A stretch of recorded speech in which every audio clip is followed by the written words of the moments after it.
नमस्कार मंडळी, एक पाऊल पुढे या YouTube चॅनलवर आपल्या सर्वांचं सहर्ष स्वागत।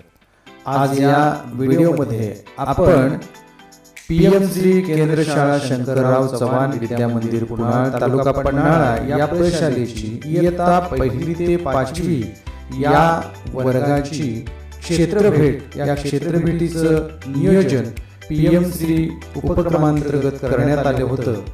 या एक दिवसीय क्षेत्रभेटीचा वृत्तांत या ध्वनिचित्रपट फिल्ममधून आपण पाहणार आहोत। चला तर बघूया एक दिवसीय क्षेत्रभेट।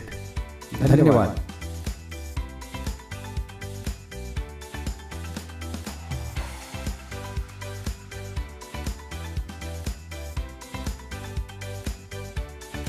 पहाटे 6:30 वाजल्यापासून चिमुकले इयत्ता 1ली ते 5वीचे विद्यार्थी आपल्या पालकांच्या सोबत एसटी बसची वाट बघत होते आणि आल्या एकदा या 3ही एसटी बस आणि चिमुकल्यांच्या चेहऱ्यावर अगदी आनंद दाटला। पण लहान चिमुकली प्रवास करणार हे या विचारांनीच पालकांच्या मनामध्ये एक प्रकारची भीती दाटून आली होती। शालेय व्यवस्थापन समितीचे अध्यक्ष, उपाध्यक्ष, सर्व सन्माननीय सदस्य या सर्वांच्या मार्गदर्शनाखाली सूचनेनुसार एसटी बसमध्ये चिमुकली बसली आणि पालकांनी आपल्या चिमुकल्यांना निरोप देण्यासाठी तोबा गर्दी केली।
आदरणीय मुख्याध्यापक तानाजी घरकुंकर सर यांच्या मार्गदर्शनाखाली तसेच सहल विभाग प्रमुख आदरणीय श्री ठाणेकर सर, श्री कुंभार सर यांच्या मार्गदर्शनानुसार सहलीचा प्रवास सुरू झाला। बस सुरू झाली आणि चिमुकल्यांनी आपले वही पेन अर्धवट बाहेर काढले आणि प्रवासातील टिपण क्षेत्रभेटी दरम्यान आपण जे काही बघितलं ते टिपून ठेवण्यासाठी वही पेन घेऊन ही चिमुकली एसटी मध्ये सज्ज झाली। ज्योतिबाच्या नावानं चांग भलं जय हनुमान या गजरात प्रवास सुरू झाला आणि पुनाळ, कसबा, ठाणे, कोल्हापूर हे पार करत गाड्या रामलिंगच्या डोंगरात पोहोचल्या। रामलिंगच्या डोंगरात पोहोचल्या विद्यार्थ्यांनी रामलिंग दर्शनासाठी रांगेमध्ये गर्दी केली.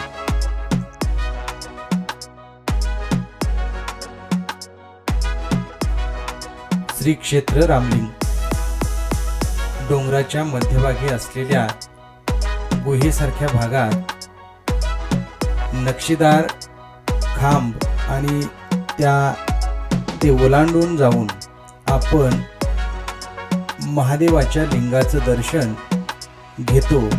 त्याच पद्धतीनं ओळीमध्ये रांगेमध्ये जाऊन विद्यार्थी रामलिंगचं दर्शन घेऊ लागले.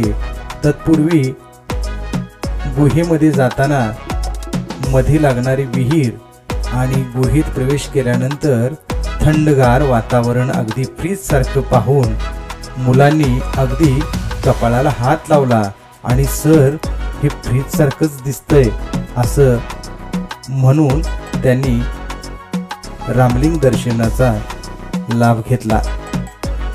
अगदी ओळीमध्ये वेगवेगळे प्रश्न विचारत विद्यार्थ्यांची क्षेत्रभेट सुरू होती.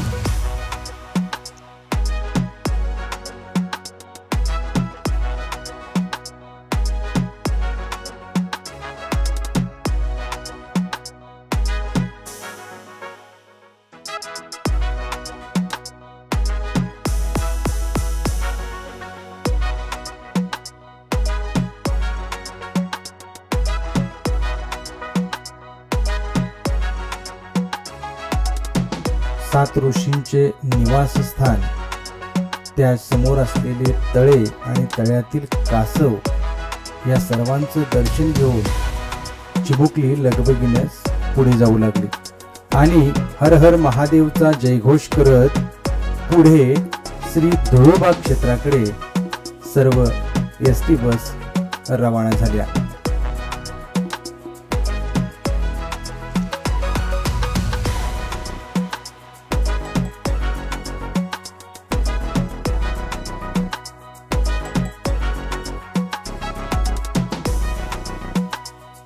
रामलिंगचे दर्शन, धुळोबाचे दर्शन घेऊन तेथील डोंगरी भाग, तेथील झाडांची माहिती हे सर्व बघत एसटीचा प्रवास सुरू झाला.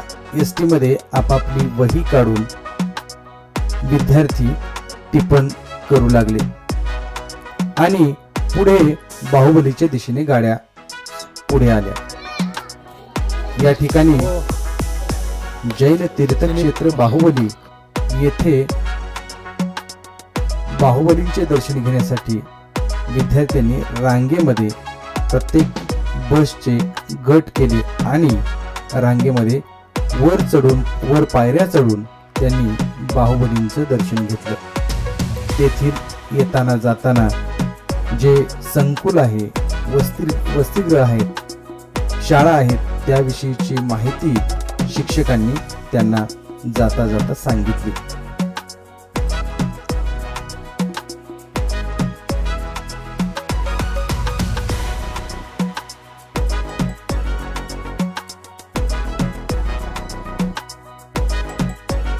या क्षेत्रभेटी दरम्यान विद्यार्थ्यांच्या मध्ये असलेली स्वयंशिस्त, या स्वयंशिस्तीचे दर्शन प्रत्येक ठिकाणी एसटी मधून उतरल्यानंतर प्रत्येकाला होत होती आणि चिमुकली असली तरी शिस्तबद्ध रांगा या सर्वांचं लक्ष वेधून घेत होत्या. 400-450 पायऱ्या चढून डोंगरावरील बाहुबलींचं दर्शन घेतलं आणि सर्व विद्यार्थी कुंभोज कर्मवीर अण्णांचं जन्मस्थान आणि तेथील शैक्षणिक संकुल पाहण्यासाठी सर्व गाड्या पुढे जाऊ लागल्या. कर्मवीर शैक्षणिक संकुल कुंभोज इथं आल्यानंतर त्या परिसरातील कर्मवीर अण्णांची माहिती विद्यार्थी विचारू लागले. रयत शिक्षण संस्था सातारा कर्मवीर शैक्षणिक संकुल कुंभोज या संस्थेमध्ये प्रवेश केल्यानंतर कर्मवीर अण्णांचा पूर्णाकृती पुतळा आणि तेथील परिसर हिरवागार गालीच्या असलेलं गवत, झाडी हे पाहून मुले फारच आनंदून गेली. अण्णांच्या सोबत पूर्णाकृती पुतळ्यासोबत फोटो काढून आम्ही संस्थेच्या परवानगीने आज सभागृहामध्ये स्थानापन्न झालो. या ठिकाणी कर्मवीर अण्णांचं संक्षिप्त चरित्र ऐकण्याचा आणि त्यानंतर कर्मवीर अण्णांनी ज्या वस्तू वापरल्या त्याचबरोबर त्यांनी जो पत्रव्यवहार केला तर त्या काळातील छायाचित्र, पत्रव्यवहार, वस्तू यांचं दर्शन घेण्याचा योग अण्णांच्या शैक्षणिक संकुलाच्या या भागामध्ये आम्हाला त्याचा लाभ मिळाला. मुलांनी विविध प्रश्न विचारून त्याचबरोबर तेथील संस्थेतील कर्मचाऱ्यांनी आम्हाला अण्णांच्या विषयी, तेथील विविध भागांच्या विषयी माहिती सांगितली.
कोण सांगणार?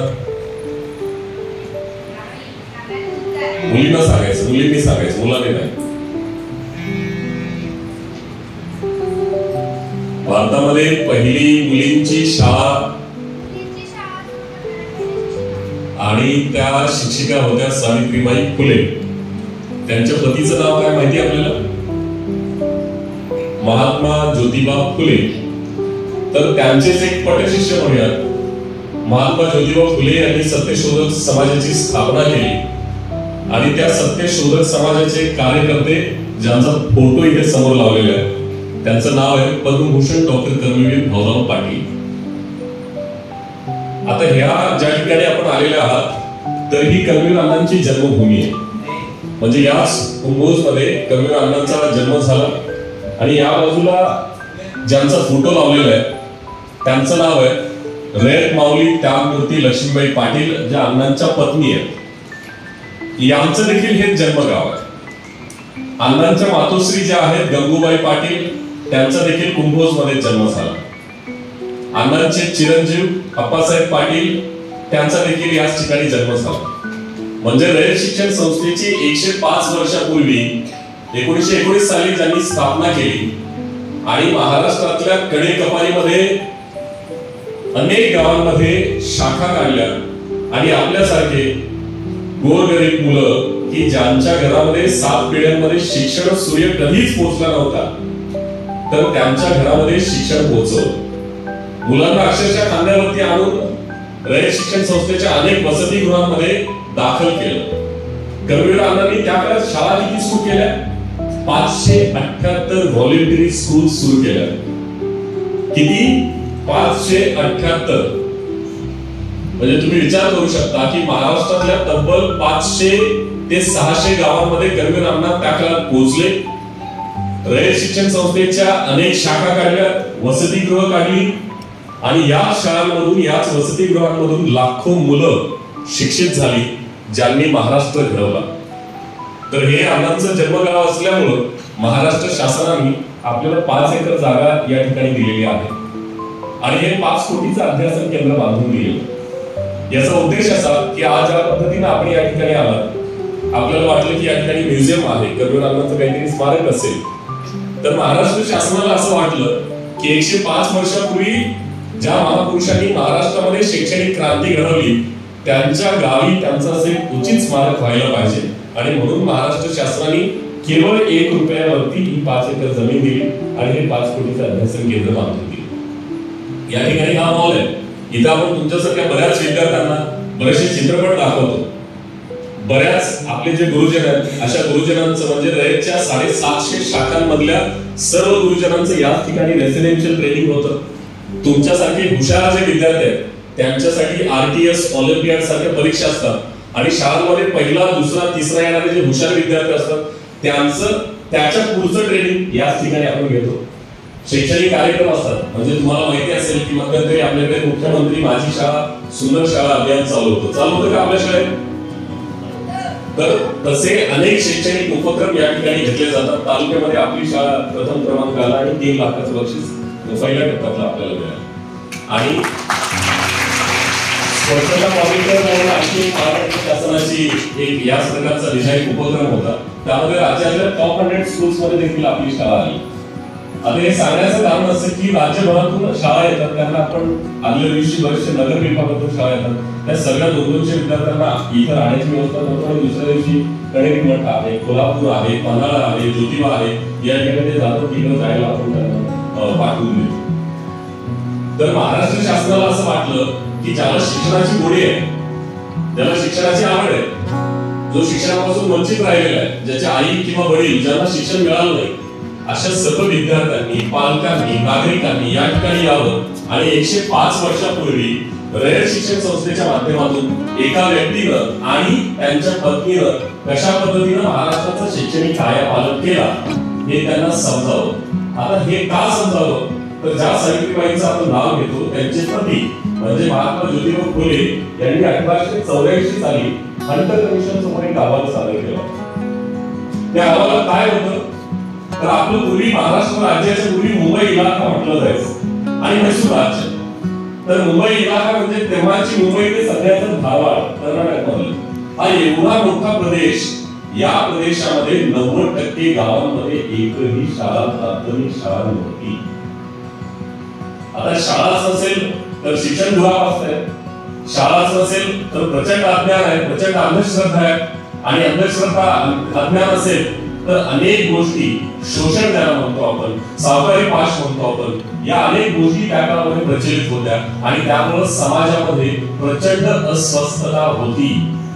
महात्मा फुलेंनी हे हंटर कमिशन समोर सादर केले आणि त्याच्या 30-40 वर्षानंतर देखील तेव्हाच्या सरकारला शाळा काढता नाही आल्या आणि रयत शिक्षण संस्थेने इनिशिएटिव्ह घेतली, कविराजांनी पुढाकार घेतला आणि तब्बल 300 गावांमध्ये सभा घेतल्या, त्या 300 गावांमध्ये शाळा सुरू केल्या। आता शाळा सुरू केल्या म्हणजे काय केलं तर प्रत्येक गावात जायचं, त्या गावचे जे कोणी प्रमुख असतील, पाटील असतील, इनामदार असतील, देशमुख असतील, त्यांना विनंती करायची की मला एक शाळा काढायची आहे, मला आपल्या गावातलं एखादं पडकं घर, मंदिर किंवा पालकट्टा द्या ज्या ठिकाणी शाळा चालू शकेल। त्याच गावातील एक काही इयत्ता शिकलेला विद्यार्थी त्याला शिक्षक म्हणून नेमायचं आणि त्याला वर्षभरासाठी लागणारं सगळं शैक्षणिक साहित्य द्यायचं आणि त्या गावात मंदिरात पारावर एखाद्या पडक्या घरात शाळा चालू राहायची। त्या काळामध्ये त्या शिक्षक जर समजा त्या गावातला असेल, परगावचा असेल तर प्रत्येक घरामध्ये एका दिवसासाठी त्याचं जेवण ठरलं जायचं आणि वर्षभर तो गावातल्या प्रत्येक घरात शिक्षक जेवायचा आणि त्यामुळे गावातल्या प्रत्येक घरातल्या माणसांची एक चांगलं नातं निर्माण झालं आणि गावातली प्रत्येक मुलं शिक्षणाच्या प्रभावात येऊ शकली। असं इतकं मोठं काम आहे आणि त्याच्यामुळं महाराष्ट्र शासनाने कविराजांच्या शैक्षणिक कार्याला उचित असं वंदन करण्यासाठी हे सगळं स्मारकाचं उपयोग केलेलं आहे। आपल्याला मी विनंती करेन की आता पहिल्या मजल्यावरती एक खूप सुंदर म्युझियम आहे, फोटो आहेत, अण्णांनी वापरलेल्या वस्तू आहेत आणि त्यांनी पाठवलेली पत्र आहेत, याच्या प्रत्येक फोटोच्या खाली माहिती दिलेली आहे की आपण थोडीशी त्यांना वाचायला मदत कराल अशी अपेक्षा व्यक्त करतो। आता हे का महत्वाचं आहे तर एवढी मोठी शिक्षण संस्था उभी केली, या संस्थेची ग्रँट तरतूद करण्यात आली होती। खेर म्हणून तेव्हाचे मुंबई इलाख्याचे मुख्यमंत्री होते, तेव्हा संस्था बंद पडते की काय असं वाटत होतं।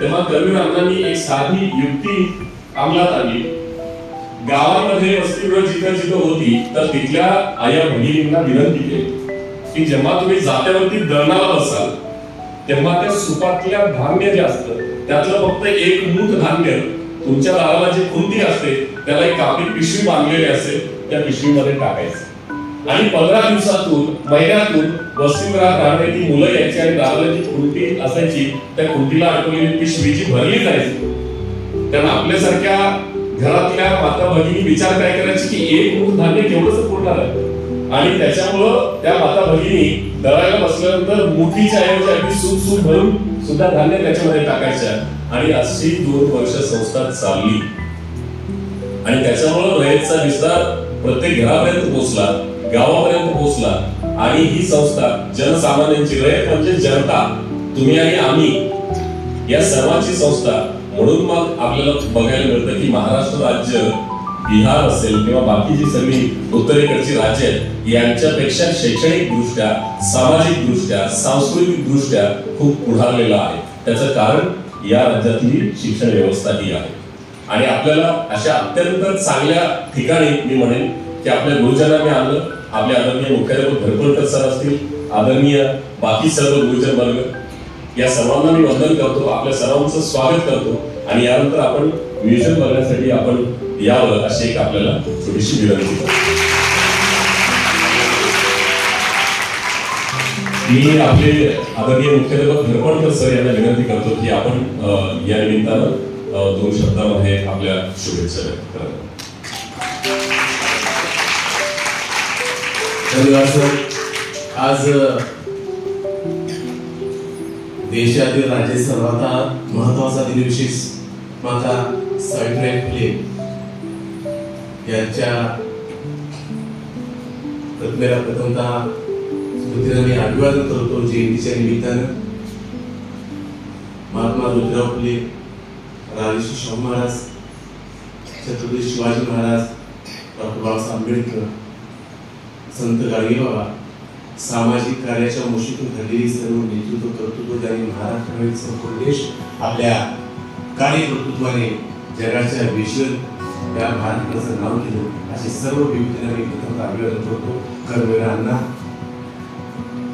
ते शाहू महाराजांच्या विचाराचे वारसदार ठरले त्यांनाही मी नम्र अभिवादन करतो। या ठिकाणी या संकुलाचे प्राचार्य आदरणीय सागर माने खूप चांगल्या प्रकारची माहिती दिली, अगदी प्रेरणा निर्माण, प्रोत्साहन निर्माण अशा प्रकारचं वातावरण त्या भाषेतून त्यांनी केलं आहे। या संस्थेचा एकूणच जो रयत सेवक आहे हा अण्णांच्या विचाराने भारावलेला, त्यांच्या कर्तृत्वाने भारावलेला, अण्णांनी इतका त्यागातून ही संस्था निर्माण केली, याच्यातून पुढे कणभर आपल्याला करता यावं अशा प्रकारच्या विचाराच्या प्रेरणेनं झालेला अशा प्रकारचा रेशो होता. माझे भाऊ सुद्धा समाज हे गोडे आणि होते. सर सुट्टीचे दिवस सुद्धा ते कधी घरात थांबवत होते. मे महिन्यात ते दिवसासाठी असतात, त्याने कधी शेताचं घराचं काम केलं नाही. अखंडपणे संस्थेचं शिबिर, मार्गदर्शक शिबिर, राजनीतीची इंग्रजी आरती होती, त्याचबरोबर आपले वोकेशनल गायडन्स संस्थेचे. तर म्हणजे मी जवळून पाहिलेले रेशिओ करुण अण्णांनी घालून दिली जी शिकवण आहे, करुण अण्णांनी घालून जो कार्याचे शुद्ध आहे ती ह्या लोकांनी जपली आहे. करुण अण्णांनी साहेबांनी सांगितलं की म्हणजे त्याग हा काय असतो या विभूतीच्याकडून शिकावं. संत गाडगे बाबा जे आपण परवा त्यांची पुण्यतिथी साजरी केली, सगळा गावात प्रवेश करायचे, सगळा गाव झाडून काढायचे, गटारी स्वच्छ करायचे आणि मग त्यांना मग सगळा गाव पण स्वच्छतेमध्ये सामील व्हायचा. त्यांच्या डोक्यावर एक खापर असायचं, त्याच्यामध्ये धुके वगैरे घेऊन ठेवायचे, हाती कपडे अंगावर असायचे, स्वच्छ असायचे आणि संध्याकाळी त्यांचे कीर्तन असायचे. त्यांच्या त्या कार्याला प्रणाम म्हणून गावकरी खूप देणग्या द्यायचे, जमीन देणग्या द्यायचे. त्यांचे अनेक आश्रम होते. आणि गाडी बाबा आजारी पडले आणि त्यांचे साताऱ्याला काही ठिकाणी अशा खूप जमिनी होत्या. मी जमीन कुणाला द्यायची म्हणून त्या चिंतित होते आणि त्यांना डॉक्टर बाबासाहेब आंबेडकरांचं नाव आठवलं. त्याने आंबेडकरांना निरोप दिला की मला भेटायला या, मला काहीतरी तुम्हाला द्यायचं आहे, तुम्हाला भेटायची खूप इच्छा आहे. डॉक्टर बाबासाहेब आंबेडकर त्या ठिकाणी गाडीबाबाला भेटायला गेले. खूप दिवसांनी भेट, गुरु शिष्याची भेट झाली. कारण बाबा आंबेडकर गाडीबाबाला गुरु मानायचे आणि मग गाडगेबाबांनी त्या जागेची 7 बार अवतार आंबेडकरांना दिला की मी ह्या वयात या जागेच घेऊन काय करू. हे बाबासाहेब तुम्ही समाज कार्य करता, बहुजनांच्यासाठी झगडता, ही जमीन ही तुम्ही घ्या. बाबासाहेबांनी विचार केला ही जमीन घेऊन मी काय करणार. बाबासाहेबांनी निरोप दिला कर्मवीर अण्णांना, त्यामुळे भैरव पाटलांचे या संस्थेचे संस्थापक आहे, त्यांना निरोप दिला की गाडगेबाबांना भेटायला मी आलो, तुम्ही पण. आणि मग त्या ठिकाणी कर्मवीरांना सुद्धा गेल्यानंतर तेच जमिनीचे दस्तऐवज बाबासाहेब आंबेडकर यांनी कर्मवीर अण्णांच्या सुपूर्द केले की तुम्ही शिक्षण संस्था चालवताय, समाजातील गोरगरिबांच्या बहुजनांच्या मुलांच्या शिक्षणासाठी तुम्ही अहोरात्र झगडताय, त्यांची माय झालाय, त्यांचा बाप झालाय आणि तुमच्या संस्थेसाठी ही जागा उपयोगी ठरेल. मग ते कागदपत्र, जमिनीचे दस्तऐवज कर्मवीर अण्णांच्याकडे दिले. त्याग कसा असतो त्याचं ज्वलन तुम्हाला आपल्या भूमीमध्ये घडलं. आणि आज आम्हाला या ठिकाणी योग आला की जाता जाता एक चांगलं शिक्षण संकुल बघावं. पीएमसी मध्ये आमची शाळा आहे, देशातल्या 516 शाळांमध्ये एक पुन्हा पीएमसी शाळा शंकरराव चव्हाण, त्या शाळेचा विद्यार्थी असाच आहे. 1956 साली त्याच्यापूर्वी शंकरराव चव्हाण या व्यक्तीनं शाळेला गावाला शाळा होती म्हणून त्यांनी स्वतःची 1.25 ते 1.5 एकर जमीन दिली आणि त्या जमिनीवर 7 वर्ग बांधून दिले 1ली ते 7वी साठी. त्या इमारतीचं उद्घाटन तत्कालीन संयुक्त महाराष्ट्राचे मुख्यमंत्री आदरणीय मोरारजीभाई देसाई यांच्या हस्ते झालं आणि त्या दिवशी काशीराम ते शंकरराव चव्हाण जे घरातून बाहेर पडले राहते ते आज अखेर परत आले नाही. म्हणजे त्या गावात अशाच प्रकारचा हा इतिहास आहे. आणि खरोखरच आपल्या संस्थेला भेट दिल्यामुळं माझे सर्व विद्यार्थी कृत्य झालेले आहे आणि एक चांगल्या प्रकारची प्रेरणा पीएमसी योजनेमध्ये ही क्षेत्रीय भेट सहज आहे, ही क्षेत्रीय भेट आहे आणि 1ली ते 5वी पर्यंतचे विद्यार्थी आहेत. ह्या विद्यार्थ्यांना जिल्ह्यातल्या एक चांगलं शैक्षणिक संकुल किंवा म्युझियम, नदी, घाट अशा प्रकारचा अभ्यासावर विद्यार्थ्यांचा आहे आणि त्यासाठी आम्ही आलेलो आहोत आणि आपल्याकडे आलो, आपले संकुल पाहिलं, आता म्युझियम पाहणार आहोत आणि आज सावित्रीबाई फुले यांच्या जयंतीच्या निमित्तानं त्याच तोलामोलाचे व्यक्तिमत्व असलेलं या महाराष्ट्राचा आराध्य दैवत कर्मवीर भाऊराव पाटील यांच्या संकुलाला भेट देता आली हे आमचं भाग्य समजतो. आपण सर खूप चांगल्या प्रकारची माहिती दिली, आमच्या विद्यार्थ्यांना संबोधित केलं, याबद्दल तुम्हाला धन्यवाद देतो आणि मी माझे 2 शब्द संपवतो.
दिव्यत्वाची जेथ प्रचिती तेथे कर माझे जुळती, या भावनेनुसार सर्व चिमुकल्यांनी वस्तू संग्रहालय पाहून शैक्षणिक कार्याविषयी माहिती करून घेतली आणि इतकं प्रचंड शैक्षणिक कार्य केलेल्या कर्मवीर अण्णांना दंडवत घालून त्यांच्या कार्याला नमन करून पुढचा प्रवास सुरू झाला.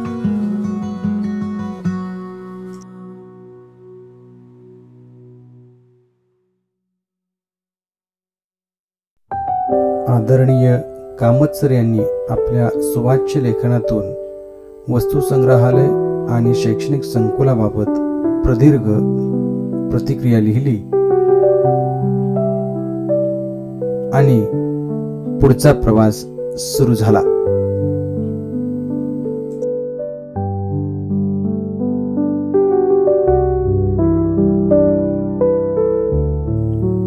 पुन्हा प्रवासात गलका सुरू झाला. गाण्यांच्या भेंड्या, नाच, धमाल, मौज मस्ती सुरू झाली.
पाहून गाड्या पुढे गेल्या. दुपारची वेळ झाली. पोटात कावळे ओरडू लागले. शिरोळ येथील श्री दत्त सहकारी साखर कारखान्याच्या सुंदर अशा बगीच्यामध्ये बसून सर्वांनी पेटपूजा केली आणि सर्व गाड्या खिद्रापूरच्या दिशेने रवाना झाल्या. खिद्रापूर येथे प्राचीन कोरीव लेणी असलेलं मंदिर पाहण्यासाठी सर्वांची उत्सुकता ताणली गेली आणि कधी एकदा मंदिराच्या आतमध्ये जाऊन आपण मंदिर पाहतो, ही भावना सर्व विद्यार्थ्यांची झाली.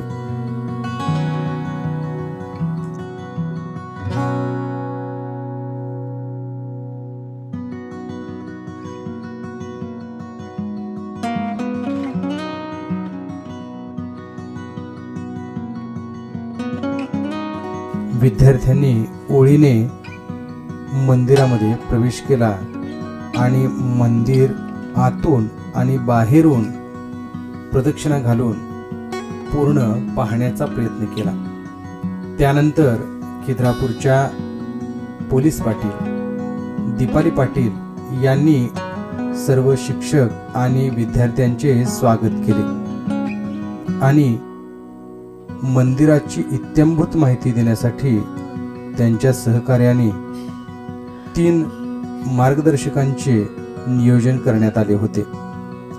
त्या सर्वच मार्गदर्शकांनी अगदी तब्बल 2 तास आमच्या सर्वच विद्यार्थ्यांना वेगवेगळी ऐतिहासिक प्राचीन माहिती देऊन, त्याचबरोबर भौगोलिक सुद्धा माहिती देऊन अक्षरशः खिळवून ठेवले होते.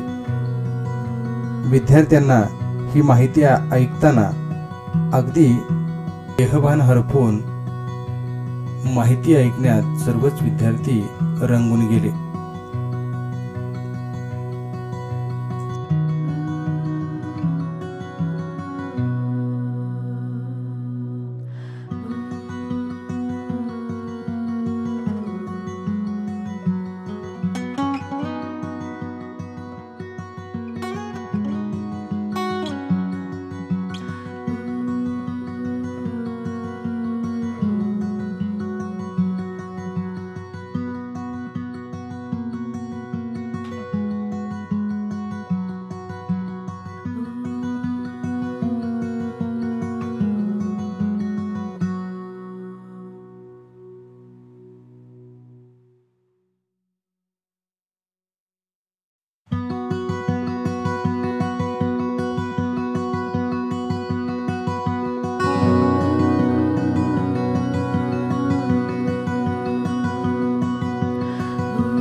मंदिराची रचना, तेथील गाभाऱ्यात असलेले 2 लिंग, त्याचबरोबर मंदिराच्या खांबावरील नक्षीकाम, खांबांची संख्या, या सर्व पद्धतीने सर्व बाजूंनी विद्यार्थ्यांनी प्रश्न विचारून माहिती घेण्याचा प्रयत्न केला. प्रत्येक भागाची माहिती त्या ठिकाणी जाऊन देण्याचा प्रयत्न मार्गदर्शकांनी केला. त्या सर्व मार्गदर्शक आणि त्याचबरोबर त्यांचं नियोजन करणाऱ्या पोलीस पाटील दीपाली पाटील यांचे खूप खूप धन्यवाद.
किती लिंग दिसले? महादेवाची पिंडी किती दिसले? 2. एक चांदीचा जो नाग आहे ते म्हणजे महादेव. त्यांच्या समोर एक फक्तच लिंग आहे, त्याच्यावरती चांदीचा नाग नाहीये, ते म्हणजे कोण? विष्णू. आता महादेवाला जे गंध लावतात ते कसं लावतात? असं आडवं लावतात. आणि विष्णूला कसं लावतात? असं उभं लावतात. तर ह्या दोघांच्या मधला फरक तुम्हाला समजला? तर महादेव म्हणजे असे आडवे गंध लावतात, विष्णू म्हणजे असे उभे लावतात. तर असं आपण तुम्ही ज्यावेळी दर्शन घ्यायला गेला होता तर ह्या दोघांच्या मधला फरक तुम्हाला दिसतो. म्हणजे हा जे महादेव आहे आणि जे विष्णू आहे त्यांचं नाव धोपेश्वर. म्हणजे थोपवणे म्हणजे शांत करणे, थोपवण्याचं अपभ्रंश होऊन धोपेश्वर असं नाव झालेलं आहे. आलं का लक्षात तुम्हाला? म्हणजे एकाच गाभाऱ्यामध्ये शैव आणि वैष्णव ह्या दोघांचं मिलन दाखवलं. आता मंदिराची दिशा ही पूर्वाभिमुख आहे, म्हणजे पूर्वेकडे तोंड आहे. आणि त्या 2 देवाचं तोंड कोणीकडे आहे? दक्षिणेकडे. आता तुम्ही कुठल्याही मंदिरामध्ये जावा तर त्या देवाचं तोंड पूर्व पश्चिम ह्या दिशेला असतं. तर ह्या देवाचं तोंड कोणीकडे आहे? दक्षिणेकडे आहे. कुठल्याही मंदिरामध्ये दक्षिणेकडे तोंड आपल्याला देव कधीच बघायला मिळत नाही. असं ह्या मंदिराचं वैशिष्ट्य आहे. आलं का लक्षात तुम्हाला? ह्या मंदिराला अशी 4 मंडप आहे. किती मंडप आहे? 4. तुम्ही कुठल्याही मंदिरामध्ये प्रवेश करताना सुरुवातीने जे मंडप लागतं त्याला म्हणतात मुखमंडप. कुठला? हा. तर ह्या मंडपाला, मुखमंडपाला इथं यज्ञ मंडप किंवा स्वर्ग मंडप सुद्धा म्हटलं जातं. आता ह्या मंडपाच्या खाली असं राऊंड सर्कल आहे ना, तसं आतमध्ये काय? आतमध्ये बघितला तुम्ही तर त्या मंडपाला म्हणतात सभा मंडप. काय म्हणतात? सभा मंडप. आणि तसंच आत गेल्यानंतर दोन्ही बाजूला 2 पालख्या ठेवलेल्या आहेत. तर त्या भागाला म्हणतात अंतराळ. अंतराळ म्हणजे काय? अवकाश. आणि एकदम शेवटचा तो गाभारा. असे किती मंडप झाले? 4. आता ह्या मंदिरामध्ये अशी जी खांब दिसत आहेत असे टोटल 126 खांब आहेत. किती खांब आहेत? 126. तर ह्या स्वर्ग मंडपामध्ये 48 खांब आहेत. परत सभा मंडपामध्ये 60 आहे. आणि आपण जसं जसं आत जातो तसं भिंतीला चिटकून सुद्धा आहे. असे म्हणून किती झाले? 126. आणि मंदिराच्या बाहेर तुम्ही असे बघाल तर तुम्हाला असे हत्ती दिसतात बघा. दिसले का हत्ती? तर ते काय दाखवलेलं आहे? हत्तीच्या पाठीवर हे मंदिर उभारले असं त्यांनी दाखवलेलं आहे. असं मंदिराच्या बाजूला 92 हत्ती आहेत. किती आहेत हत्या? 92 आहेत. तर 92 हत्तीच्या अंगावरती तुम्हाला 92 प्रकारचे दागदागिने बघायला मिळतात. त्यात तुम्हाला साखळदंड, घुंगरू, घंटा या सगळ्या गोष्टी तुम्हाला बघायला मिळतात. आज सगळ्यांचे जे दागिने आहेत सगळ्यांचा 92 प्रकारचे दागिने तुम्हाला बघायला मिळतात. आणि खांबांच्या वरती जे नक्षीकाम केलेलं आहे त्यात तुम्हाला फुलांचं डिझाईन आहे, वेलाचं डिझाईन आहे. काही काही प्राणी सुद्धा दाखवलेले आहेत. त्यात मगर, माकड, बदक, पोपट, मोर, आंबे, आंब्यांची पानं, शंख. आपण जसं जसं बघत जातो त्या गोष्टी तुम्हाला दिसतात. आता ह्या भागामध्ये डोंगर दर्या अजिबात बघायला मिळणार नाही. आता तुमच्या तिकडं पन्हाळ्याकडे तर पन्हाळ्याकडं डोंगर दर्या बघायला मिळतात. इथं तसं नाही. इथं मैदानी प्रदेश आहे. आणि ह्या भागामध्ये नद्यांचं प्रमाण जास्त आहे. तुम्ही नरसिंहवाडीला गेला होता? आता तुम्ही जाणार आहे तर तिथं तुम्हाला 2 नद्या दिसतात संगम झालेल्या. एक कृष्णा नदी आहे, एक पंचगंगा. परत हीच नदी, मुख्य नदी ह्या गावाकडे येते, म्हणजे पश्चिमेकडून पूर्वेकडे येते.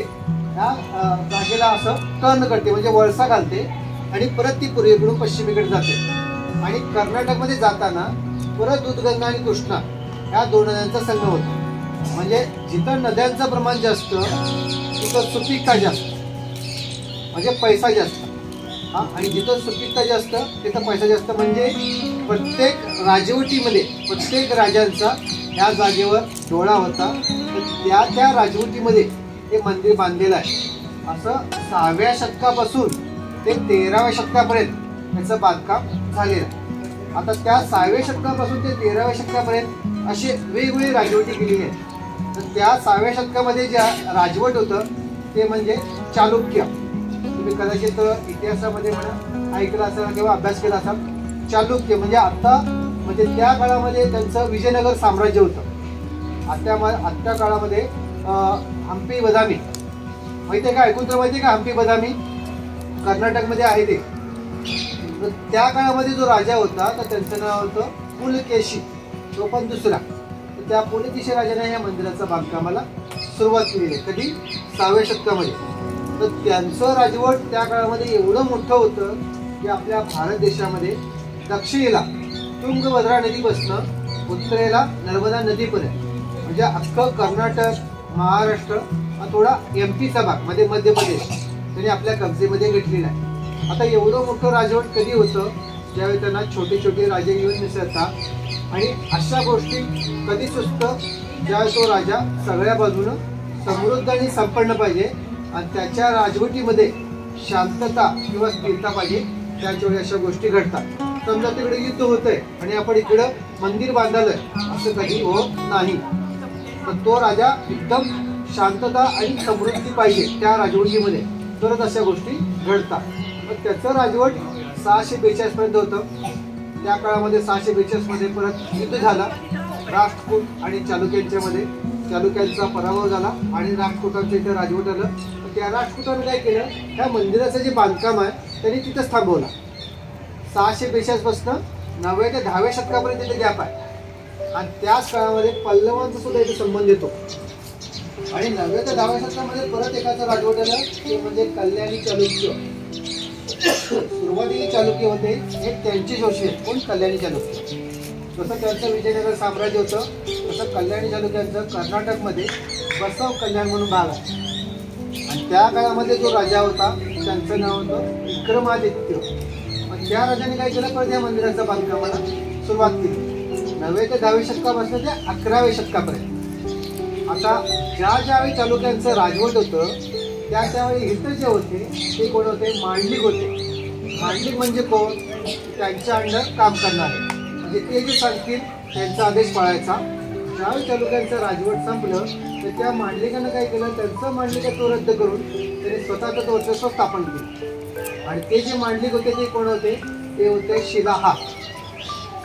शिलाहा तुम्हाला ऐकून तर माहिती असावं. कोल्हापूरचं महालक्ष्मीचं मंदिर हे शिलाहा राजांनी बांधलेलं आहे. पन्हाळगड किंवा सज्जनगड हे सुद्धा शिलाहा राजांनीच बांधलेलं आहे. तर त्यांचं राजवट 11व्या शतकापासून ते 13व्या शतकापर्यंत होतं. आणि त्याच काळामध्ये असे त्यांचे 3 राजे झालेले आहेत. तर स्टार्टिंगचा राजा होता तर त्यांचं नाव होतं खंडादित्य राजा. त्याच्यानंतर त्यांचा मुलगा विजयादित्य आणि विजयादित्यचा मुलगा राजा भोज. तर अशा 3 राजवटीमध्ये हे मंदिर बांधलेलं आहे 13व्या शतकापर्यंत.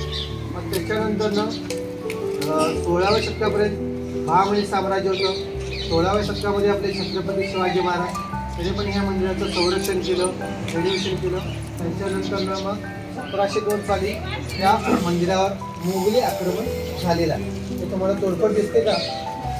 असं त्या काळामध्ये मोगली आक्रमण झाले. आणि त्याच्यानंतर एक मराठा सरदार आला, त्यांचं नाव होतं नेर्लेकर. त्या नेर्लेकरांना काय केलं? त्या जागेवर बंडाव केला आणि हे मंदिर आपल्या ताब्यात घेतलं. आणि त्यांनी परत ते कोल्हापूरचे जे करवीरचे शंकराचार्य आहे त्यांच्या अधिपत्याखाली हे मंदिर दिलं. म्हणजे आता जी सेवा होती ती शंकराचार्य मार्फत सेवा होती. आणि 1958 पासून हे मंदिर ASIच्या अंडर आहे. तर असा ऐतिहासिक काळ आजपर्यंत झाला. तर हा जो दगड आहे हा दगड काळा पाषाण म्हणजे ब्लॅक बेसाल्ट. तर हा दगड ह्या गावच्या परिसरामध्ये तुम्हाला 80 ते 100 किलोमीटर अंतरापर्यंत हा दगड तुम्हाला कुठेही भेटणार नाही. तर विचार करण्यासाठी गोष्ट आहे हा दगड कुठून आणला आणि तो कसा आणला. मग त्यांनी काय केलं? नदीचा वापर केलेला. त्याच्या पुढे गेला एक 5 मिनिटाच्या अंतरावर नदी दिसते, कृष्णा नदी. आणि ह्याचा ट्रान्सपोर्ट फक्त पावसाळ्यामध्ये केलेला. फक्त पावसाळ्यामध्ये का? नद्या दुतडी भरून वाहतात, पाण्याला वाहतूक असते. त्यावेळी पाण्यामध्ये लाकडाचे ओंडके टाकून नावेसारखं किंवा असं तलापा केला आणि त्याच्यावर टाकून त्यांनी इथं पण ट्रान्सपोर्ट केलेला आहे. वाहतूक इथंपर्यंत केलेलं आहे. इथपासून इथंपर्यंत त्यांनी हत्तीच्या साहाय्यानं ओढत आणलेलं आहे. आता इथे जे जोडकाम आहे ते तुम्हाला एक खांबं दिसतात ना, ते एका दगडात वाटतात. तर एका दगडात नाही, त्यात 4 ते 5 पार्ट आहे. ज्यावेळी दगडावर दगड ठेवत असेल त्यावेळी त्यांनी जे जोडकाम केलेलं आहे त्या त्यांनी मेल फिमेल इंटरलॉक सिस्टीमचा यूज केला, म्हणजे असे अडक केलेली.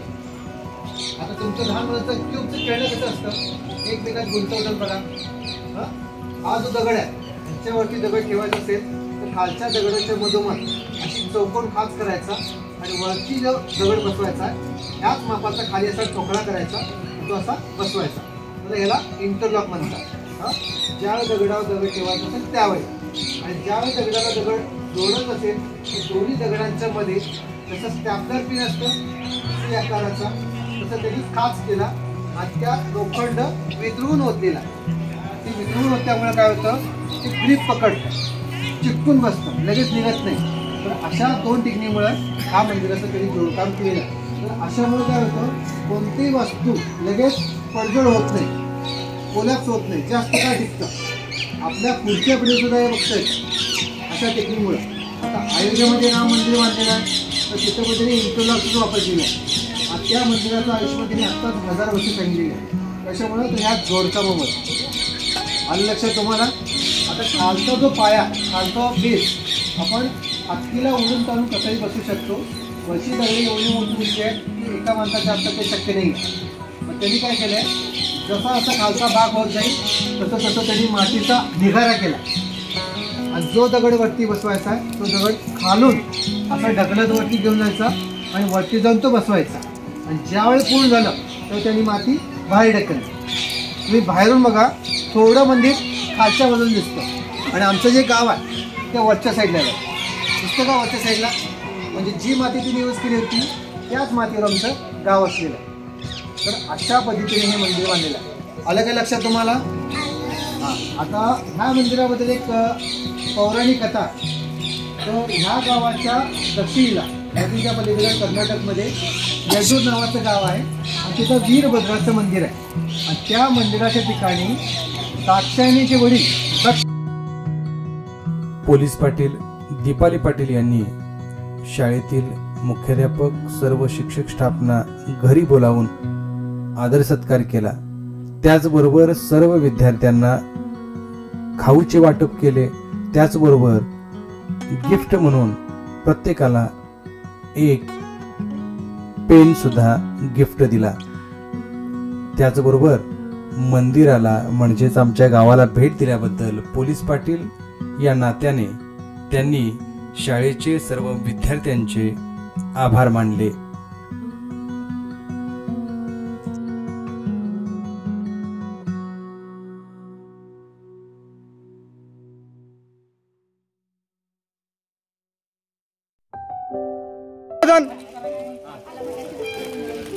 आज आपण केंद्रशाह शंकरराव चव्हाण विद्यामंदिर पुणे या शाळेच्या क्षेत्रीय निमित्तानं रामलिंग गोबा बाहुबली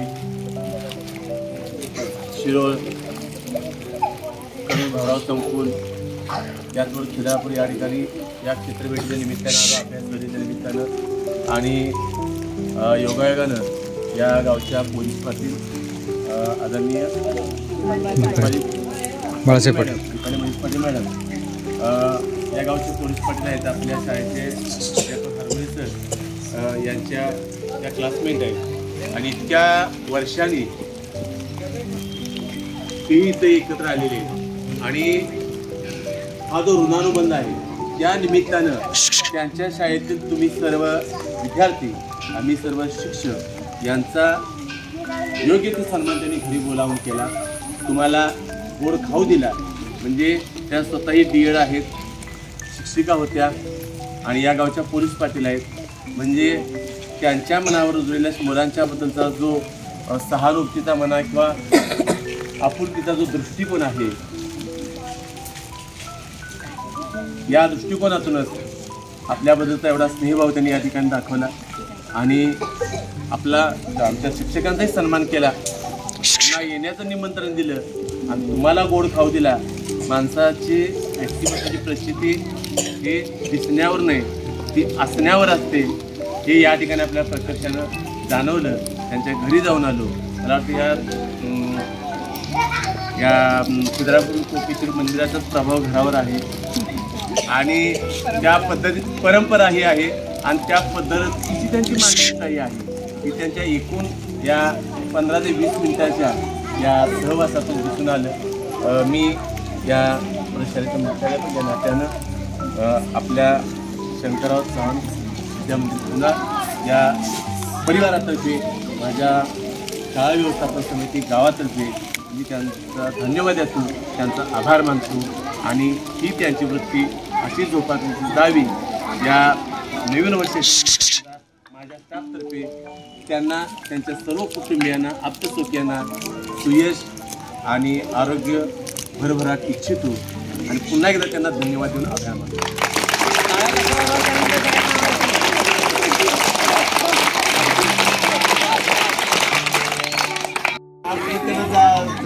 लागलं असतं किंवा त्यांची जायची इच्छा झाली असते ते गेले असते, पण आपले शिक्षक बांधव आपल्या जिल्हा शाळेची मुलं या ठिकाणी आले, त्यांच्या बरोबरीनं आपण आणि तुम्हाला चांगल्या प्रकारची माहिती त्यांनी दिली. आणि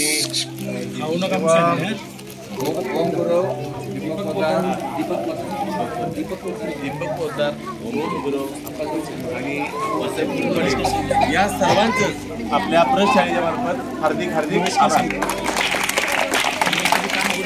खिद्रापूर येथील श्री कोपेश्वर मंदिराचे यथार्थ वर्णन ऐकून पाहून गाड्या नरसोबाच्या वाडीला येऊन थांबल्या.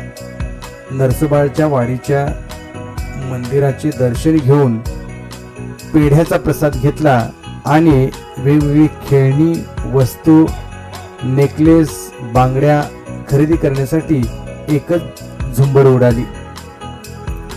आणि अशा प्रकारे इयत्ता 1ली ते 5वीच्या सर्व विद्यार्थ्यांची क्षेत्रीय भेट, एक दिवसीय क्षेत्रीय भेट अत्यंत उत्साहात आणि अभ्यासपूर्ण रीतीने संपन्न झाली. धन्यवाद.